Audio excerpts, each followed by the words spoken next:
Dragonflies' wings beats compete with those of my heart.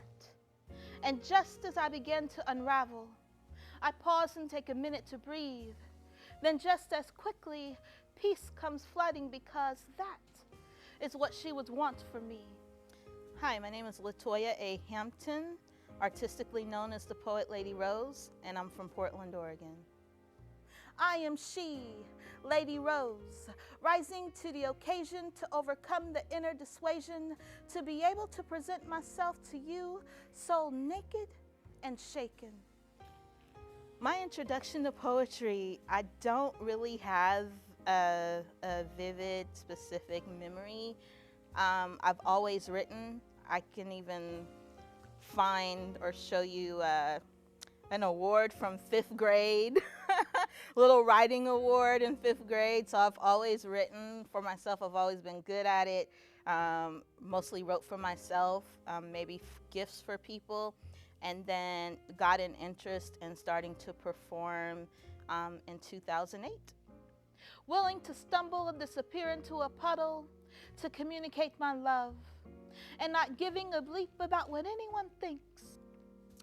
So the first poem that I really have memory of writing and starting to share with people even before I perform, I was probably a junior or senior in high school, and it was about my racial identity, as well as just kind of like civil rights for Black people and how those two things went together.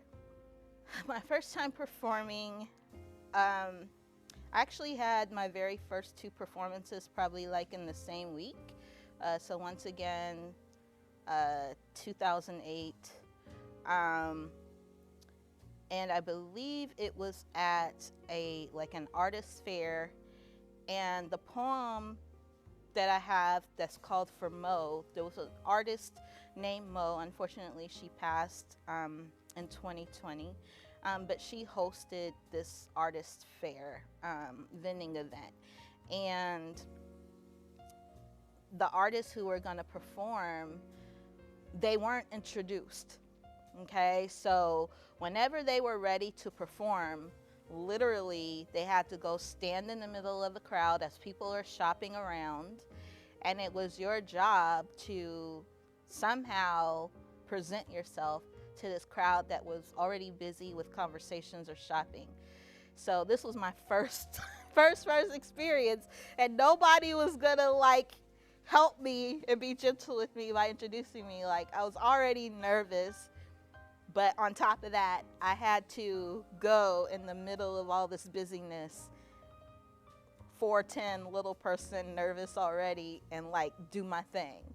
And you know, I was nervous, very nervous, but I did my thing, you know, got people's attention. People stopped, people paid attention, applause. You know, my leg was probably shaking at that point when I first started out. That's where my nervous energy went, my little leg probably shaking, and you know, I did it, and obviously I kept going, so yeah. Because she is just that special to me, and that is what she does for so many. So I will honor her. This is for love, this is for hugs, sent telepathically, since I can't be with you now. I hope you feel it, draw close near it, feel my sincerity. My heart bleeds to take this creeping thing from you that attempted to bring you to your knees. And even if it did, whether literally or metaphorically, that is the time of reckoning, questioning, blaming, reflecting, and eventually clarity. Being a poet in 2023 with, you know, I guess we're kind of on the way out with COVID. So now compared to pre-COVID, more and more opportunities are coming up as businesses are opening, and you know, outdoor events and things like that are opening up. Even during COVID, I had some virtual gigs, but more and more there are opportunities. I would say to be a poet that, or independent artist of any type, but especially with a poet, you really have to be assertive, take initiative, take risks, not wait for people to find you and come to you. Put yourself out there, not in an annoying way, but you know, you definitely have to put yourself out there and show people that what you do is a viable profession and that it's not just a cutesy little hobby on the side where, you know, like now you could perform at a birthday party and make money, but I mean it more in a kind of like demeaning way, like, oh, you're just a filler for something, a cute filler. Like, if you're not really careful about your business and how you conduct yourself and how you speak about what you do, that it's a very valuable addition to all types of events and moments, that you will run the risk of just being kind of like a time filler. And so when I decided during COVID that I wanted to make art like my actual full-time profession, once I did that and start taking steps, doors started opening for me. So so it just depends on how you do your business, how you conduct yourself, how you speak about what you do. But it's possible. Because although we see through a glass darkly, then one day face to face with truth and acceptance comes renewed strength to fight with vigor and grace. So last summer, 2022, I was one of 4 artists chosen by Portland Playhouse to produce their own short film. And that festival was called Return to Wonderland. And again, I was one of 4 artists chosen for each of us to make our own independent film. I had never made a film before, ever. But my pitch was good enough and I was selected. The turnaround was a very short turnaround. So from the time we were selected or informed that we were selected, late June of 2022, to the time of the first screenings, first weekend of September 2022, about 2 months from beginning to end of the process. And again, I had pretty much no experience, no team, no equipment, all of that, and ended up doing about 95% of the project myself.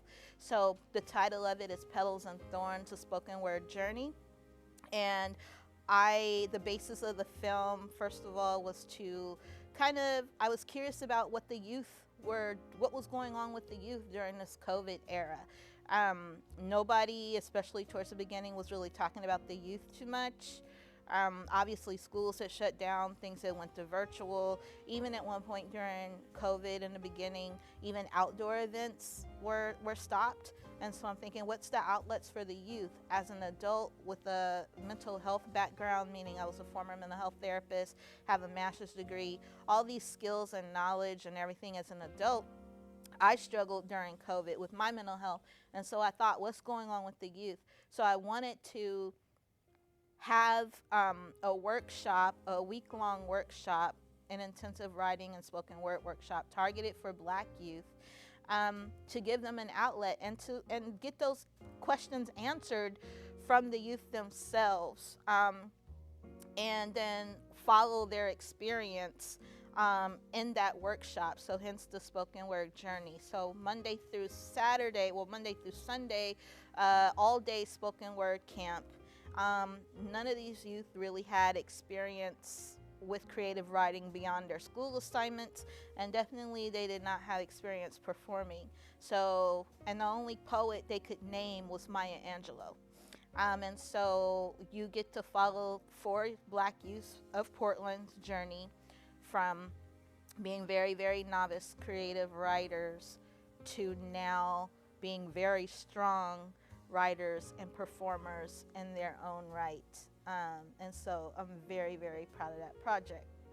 Don't worry for the tears, let them fall, taste them, for they are reminders that you feel and that you are still here to continue fighting for this life that you are especially made for.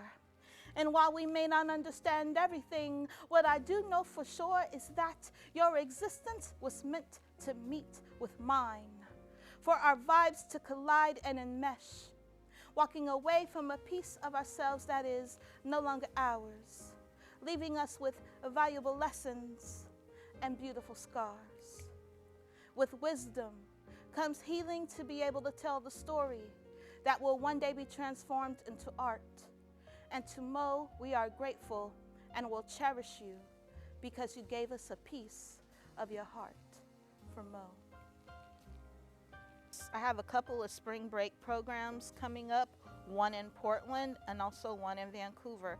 Portland spring break is the last week of March, and Vancouver spring break is the first week of April. So it's the Petals and Thorns spoken word poetry camp, Monday through Saturday, 8:30 to 3, open to middle and high school youth.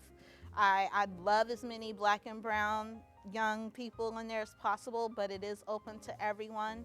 There is a sliding scale fee starting at $250 for a 6-day, full day, 6-day camp. And again, they're gonna, in the morning, they're gonna get the technical aspect of writing down, and then in the afternoon, we're gonna practice performing their poetry. And then by the 6th and final day, which is a Saturday, they will be ready, hopefully, but most likely, they will be ready to perform their very own written work as a spoken word artist. So I would love to see as many of our young people there. So you can learn more about me, the Poet Lady Rose, on social media. Everything's at the Poet Lady Rose. My website is thepoetladyrose.com. Let's see what else. You can find events on my website as well as Eventbrite. You type in the Poet Lady Rose or the Petals and Thorns spoken word camp. As well as my Instagram and the link trees, all of that stuff will take you to me. So again, I am available for performances, workshops, panel discussions, consultations, keynotes, and we can be creative in how we use writing and poetry together.